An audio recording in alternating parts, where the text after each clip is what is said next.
wow, just enjoying this. So sunrise was at 4:30 this morning. I literally saw it rise above the horizon, and sunset tonight was 21:21, and I was watching my phone exactly at that moment as it went down. You couldn't see it go down because it had gone down behind the big stadiums behind me. But yeah, I've been up all day on the longest day, so I think it's time for bed. Good night, I'll see you in the morning. Well, it's just gone 9 AM and I've got all of about 5 miles to ride today, so I'm booked into a travel lodge tonight, ready for the train home tomorrow. All my coffee lasted until this morning. I was able to have half a cup of coffee at the campsite, so I just stopped here for coffee. This lovely spot by the beach, about 5 minutes from the racecourse campsite. Got a bacon sandwich on the way. It's going to be a nice, chilled out, relaxing day. Sunday morning on Great Yarmouth seafront, on the northern outskirts of the town. All the main centre of gravity is down there. There's Boaton Lake here with the bridge across. So where that lady's just come down on the bike there in the yellow top, I came down there, literally about half a mile from the racecourse, and then I saw Munchies and I thought, oh, it's great, I'll have a bacon sandwich and a cup of coffee. I was thinking about the racecourse last night. I've stayed there before and I really like it there actually. It's very family and older people orientated, and they're all friendly, they all say hello to you, and you know, I had a chat with a couple this morning. At Midsummer's night, everyone was just really enjoying themselves there, nobody more so than me. There was a quiz going out on the just in front of the reception office, outside quiz. It was kind of like a 70s and 60s pop song quiz. They were giving you the opening lines of songs, and oh, so many I recognised and I just couldn't name it, and then about 10 minutes later I heard the answers. Things like Seasons in the Sun by Terry Jack or whatever it was. Anyway, so yeah, memories this morning. It was quite nice just to pop down here by Boaton Lake, half a mile, have a bacon roll and a cup of coffee, and now I've got the grand total of about 4.5 miles to do to my travel lodge. Anyway, this morning I'm going to ride back down, just chill out in Great Yarmouth, ride along the seafront, and I'm going to go and try and find the statue of Nelson facing inland. That's the couple that told me about it, that spoke to me at the Southwold Pier the other day. They were sort of telling me all these quirky little things I ought to come and look at. I really want to see that. I've got it on the map. Google Maps will tell me how to get there. Oh, and the other thing he said, or she said, I think it was her that came from here, in the 1930s, every street within the boundary, the city boundary of Great Yarmouth, had a pub and a betting shop. You know, this was 1930, so a lot of them were illegal. They were probably just back rooms in pubs. And I was thinking about that last night as I was drinking my beer up at the racecourse.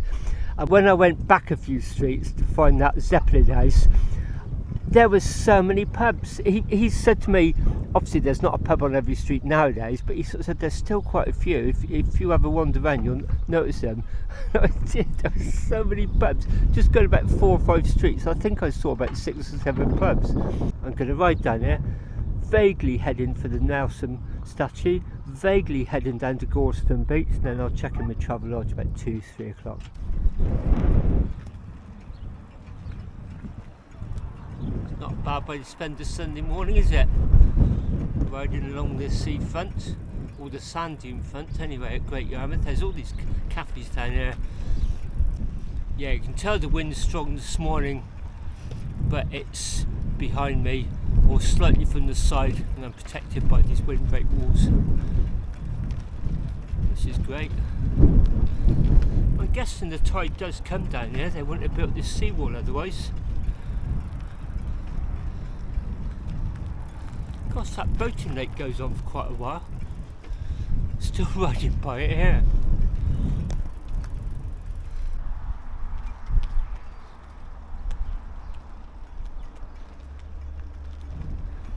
I like English seaside resorts. Something nice and traditional about them. So I love staying on the campsites like that caravan site last night, just sort of seeing families and children making good memories. That's the sort of thing I had when I was a child.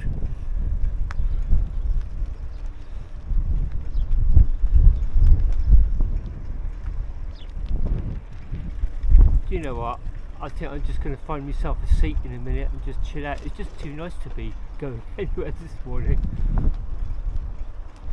Ah, here's a couple. I think I'm just going to chill out here actually. There's so many cafes along here. Well, hardly surprising really. I don't think this is so much a boating lake as a boating river. It's huge. Oh, and it goes on the other side as well. I can see the reflection of that water on that bridge.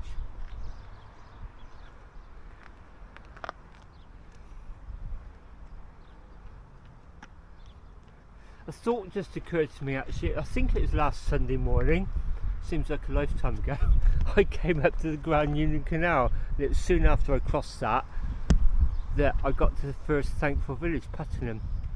That lady key holder had just locked up, and she went back with me, let me in, gave me a little bit of a guided tour. I've met so many nice people on this trip, I really have.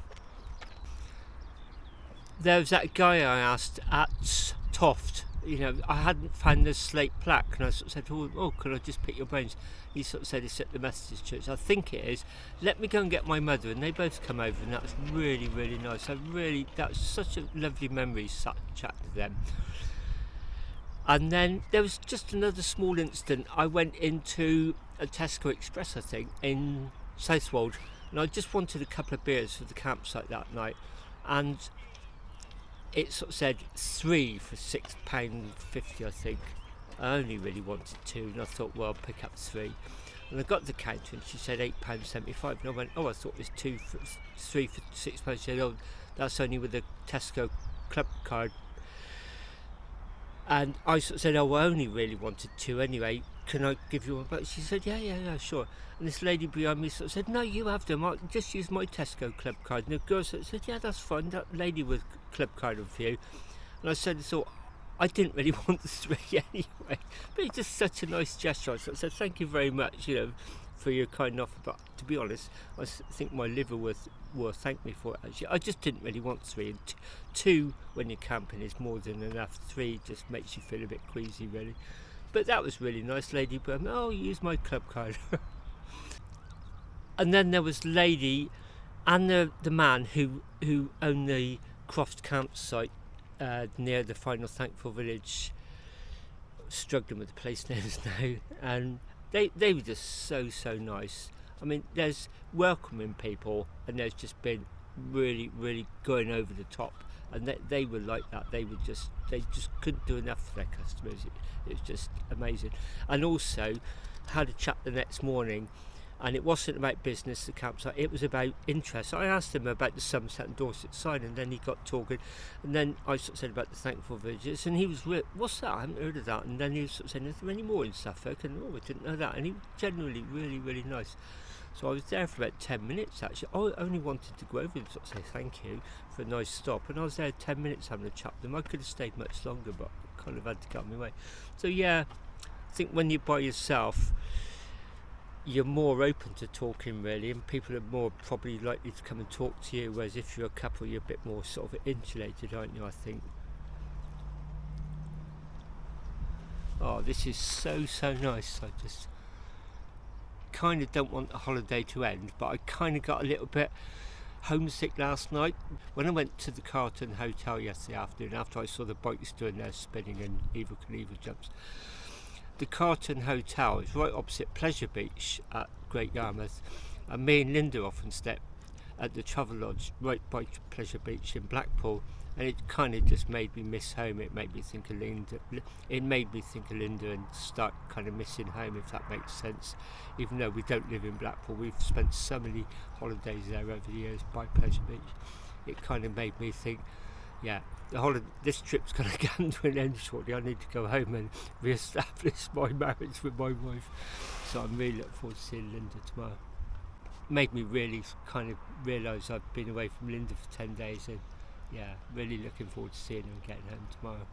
As you often get along here, there's people walking dogs, walkers, runners, and then as the delivery vans just come along delivering to the cafe, I thought, what's that doing coming along here? Of course there's service in the cafes.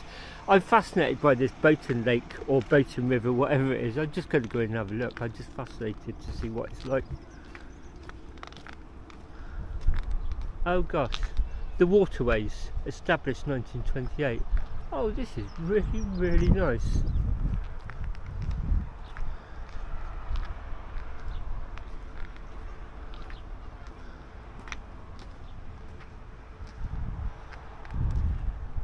Oh, this is so nice. You see it like curling round up towards the pier.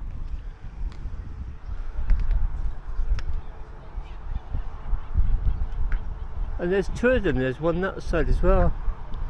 Gosh, this is really, really nice, opposite the Hamilton. There's the Ferris wheel. The pier. Yeah, I'm just going to have a little wander and a mooch around this morning actually. Just seen the information board here, probably tell us a bit more about it.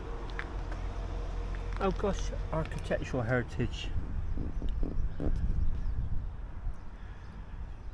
Adding interest to the landscape are the numerous elements of classic and oriental ornament constructed with rustic shelters.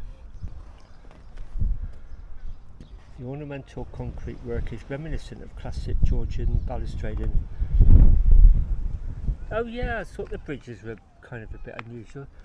Oh, it is a lake really, isn't it? With the single. It is well, it's two lakes really, joined by these strips. I really, really like this. This is so nice.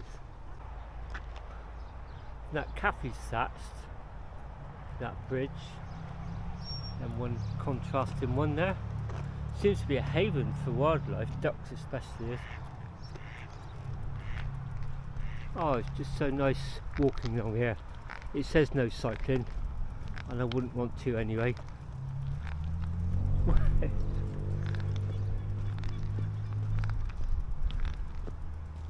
I must have ridden by this before. I just thought, oh, it's a duck pond or a boating pond. I didn't realise it was as nice as this.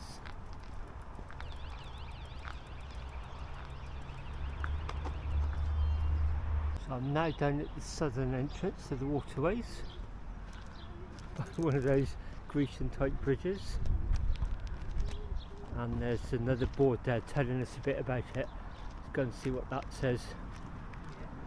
Construction of the waterways. The waterways was designed by borough engineer S.B. Thompson and built in the 1920s as a work relief project for men returning after World War I. Gosh. Innovative at the time it was built, the waterways is still recognised as being unique. Its significance is acknowledged by its Grade 2 listed status of historic parks and gardens. And there's an overview of it. Boaton Lake, North Drive, waterways to Marine Parade.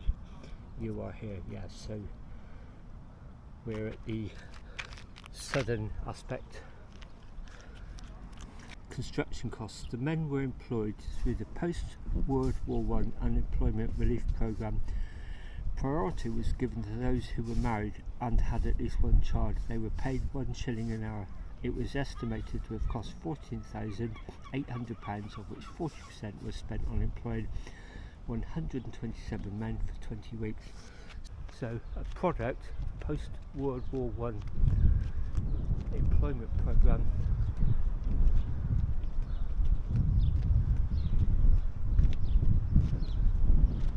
Kind of a Keynesian fiscal stimulus.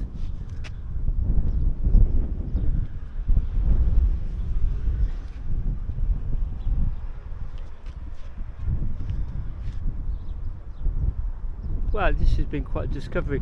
As I said a few times, especially on the Audax, I rode up there because I was just trying to do mileage, and my eye was always my eyes were always on the clock.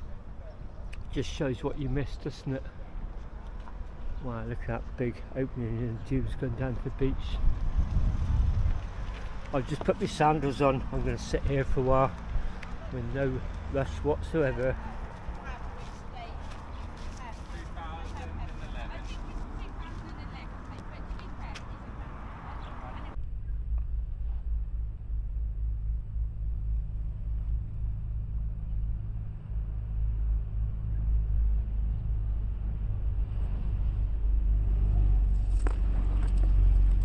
I'm now back the other side of the river. I'm south of Yarmouth at Gorleston-on-Sea. This is where my travel lodge is. Go along there, half a mile or so, turn right, and it's about a quarter of a mile down. You can see the beach is really busy here actually. It was yesterday as well.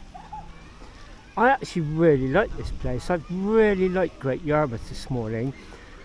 Even went in town, it's quite buzzy. It looked like, 1,001 other city centres, but at least it was thriving. None of the shops were boarding up or anything like that. It felt used. You can sort of see this is a real hot spot. So I'm starting to get my bearings now. It's a bit grim in places because you get the river coming down. Is it the Yare or the Yar or the Yarm? I'm not sure where Yarmouth gets its name from. So the river mouth is just the other side of that grassy bank, and you can see all the industry there. It's mostly fishing industry and all the old buildings. You could tell there was wealth there with traders and merchants, fish dealers, that sort of thing.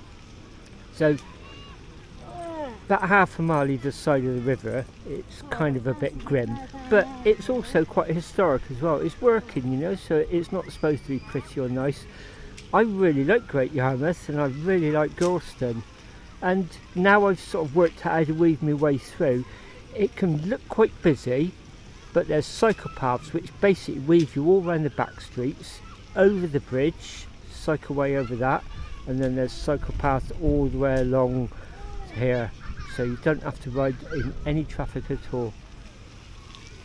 So I've got myself a sandwich, a chicken and salad sandwich, and I've got a tub of raspberries. A couple of lads come down, the type sort of like stripped down to the waist, shorts, tattoos and all that. They actually were carrying model boats with high powered radio control units, and that's them down there racing around the pond.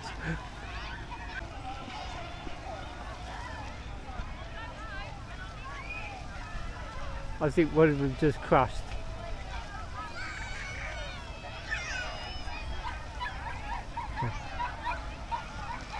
Oh no, they're back. They're both on.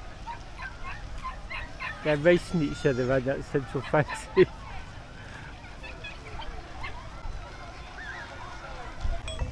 I managed to check into the travel lodge a little bit earlier actually, so here I am all set up, spread myself about a little bit. Be having a meal next door tonight and also a couple of beers as well, so I'll talk to you in the morning on the way to the railway station. We'll see how the trip from Great Yarmouth back to Bath goes. It's 6 AM, Monday the 23rd of June, final day of my holiday. I'm going home today.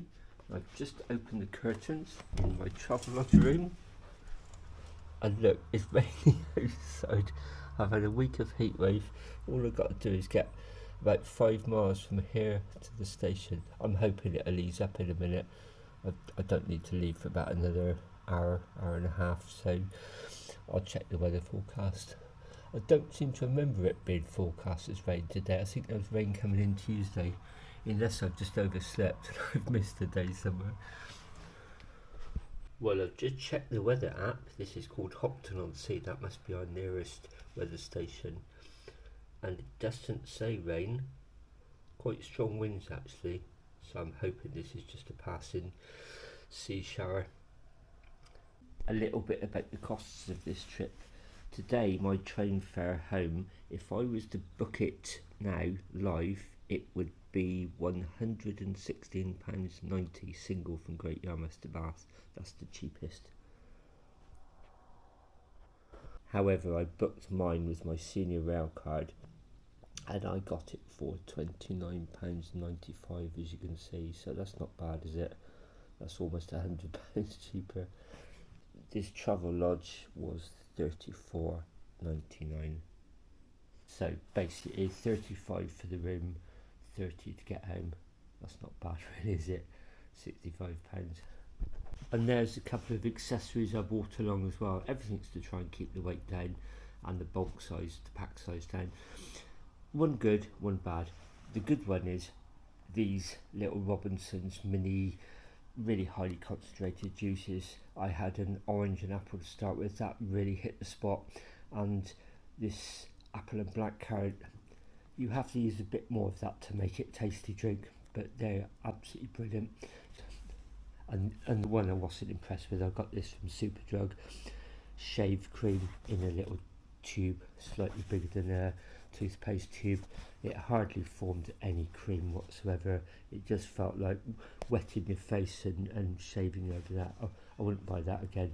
Yeah, I'm not going to get in a lava over it. Excuse the pun.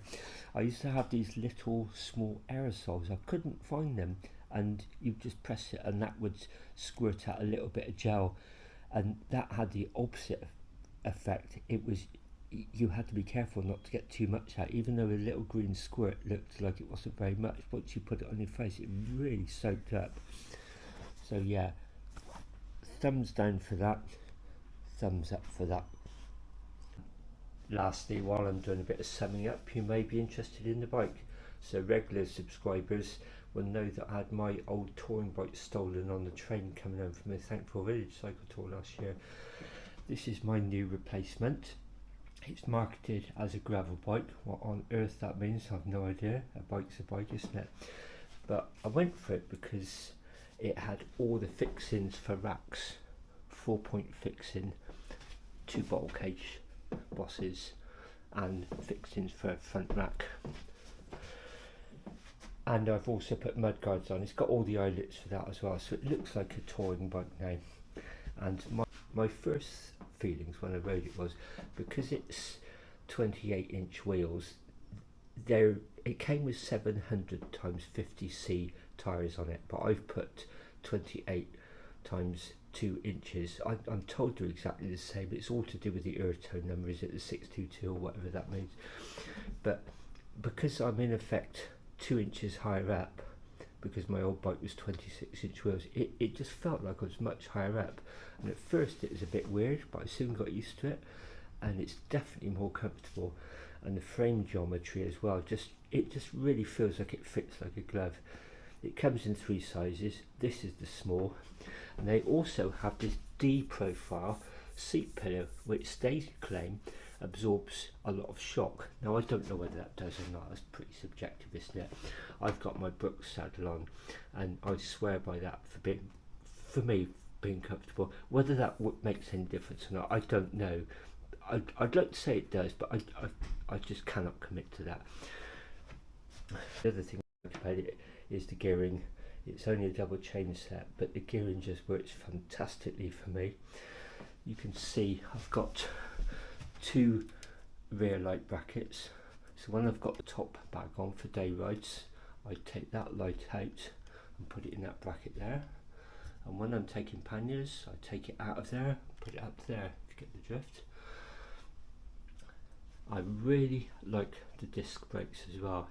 The stopping power just feels amazing, especially when you're going down gravelly lanes in the wet. You just feel like you're not chewing your rims apart. And the other thing is, I've put on these ergo grips with adjustable cow horns, so you can adjust the latitude of the grip independently, so you can get it just to suit you. I did feel with that it made the handlebars feel a little bit too wide for me, so I chopped, I think it was 1 inch off each side, so I've narrowed them. The frame is aluminium and the forks are carbon composite, whatever that means.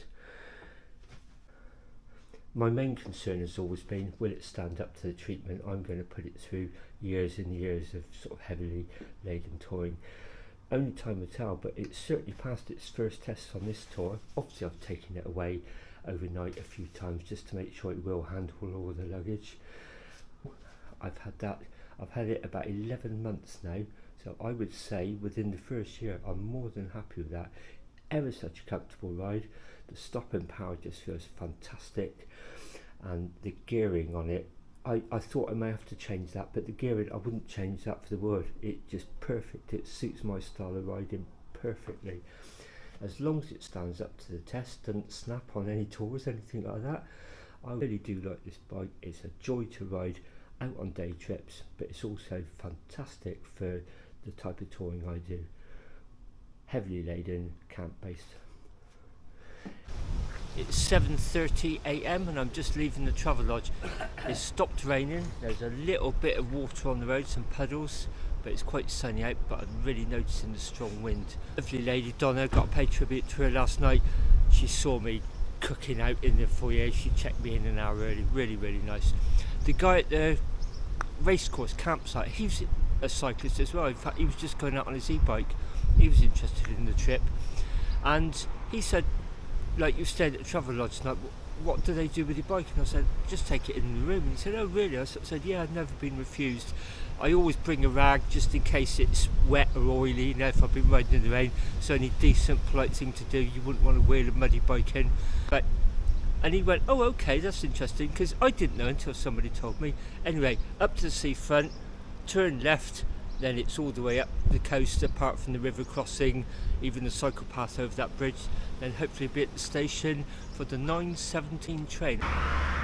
So this is the bit where I just go inland slightly. You can see what I'm doing. I'm coming up alongside the river, and now I know it's there. Behind those warehouses, there's the Nelson / Britannia monument sticking up.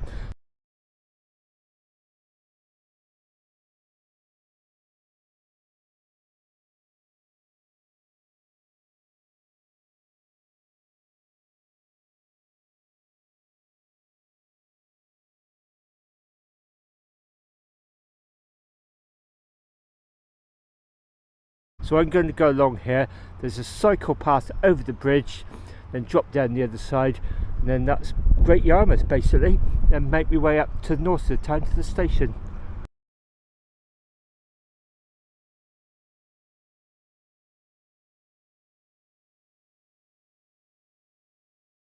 So I've just come from the Travelodge, fantastic little route, nearly all cycleway or very minor roads, take you over the bridge into the back of Great Yarmouth, and you go all up the back of these old side streets and then down little alleys in between the back gardens of each, backyards really, not really gardens, and then you eventually just end up on the seafront. I was coming along there today, there's one lady walking. The other day it was heaving with all the closed off roads and that big motorcycle event, and just the whole town seemed to be in party mode. This morning is a slight contrast. So there's the Wellington Pier behind me. Great Yarmouth to Norwich, just a small local train.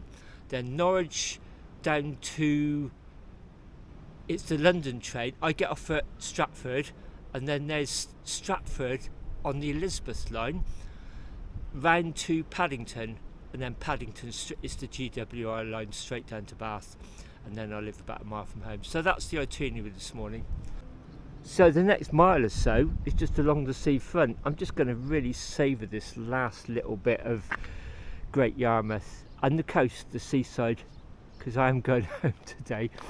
So along here, back up towards the racecourse, the way I came down yesterday actually, but before the racecourse we turn left, head into town, and then about half a mile possibly down that way will be Great Yarmouth station.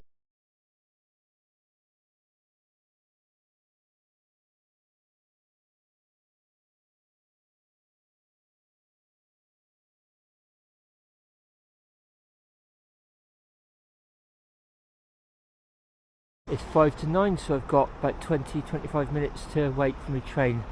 I'm assuming it comes in from Norwich and goes back to Norwich this way, back and forth train.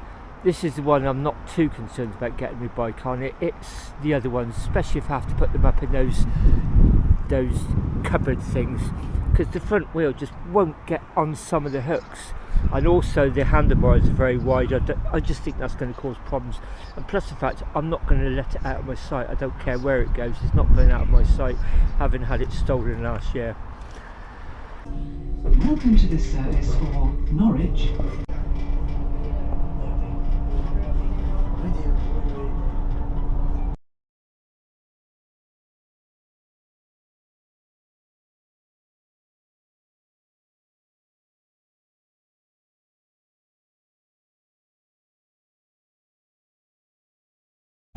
Well, I'm back in Bath, about a quarter of a mile from the railway station. I'm just crossing the River Avon on the new Newark Bridge. The journey went okay actually. The little local train between Great Yarmouth and Norwich had a big bike area where you could just sit with your bike. Right, it's very open plan. And then the Norwich down to Stratford train, that was also really well thought out. Anglian trains again. It's just an open plan area where instead of seats there's some areas for bicycles. You can sit and keep your eye on them. Okay, got off at Stratford. The signage for all the different lines was really confusing. It's a bit like a hospital, it's just kind of, there's so much up there, it's almost like it's been deliberately done to confuse people really. Luckily with the train line app you can just track your journey and it'll tell you which platform you need, and that's all I did. It said platform 5, I went to platform 5, and when they made the announcement it announced it was going through Paddington. That was great. Got to Paddington, trying to get off, I think it's a tube line, trying to get from the tube up to the upper level. Again, the signage is just mind-bogglingly complex. Lots of people were like scratching there. This guy who was a local, walking with a walking stick, he helped me and this lady, because we were both, all we wanted to do was just go to the station, and he sort of said you need that lift and then need to turn left and then take the next. In fact, I'm going that way, let me show you. So that was great. Remember the public helpers. Then of course my app tells me what train, what platform I want. So just got into Bath. It's been a fantastic trip. It exceeded my expectations. It was everything I wanted and more as well. It's going to take a while to just trawl through all the footage and work out how to construct some videos. It's going to be more than one, that's for sure, several I expect. But if you're watching this, you'll know I've succeeded, and this will be the final video in a series of however many. So if you've got this far, thanks so much for watching. See you soon. Look out for each other, everybody. Take care.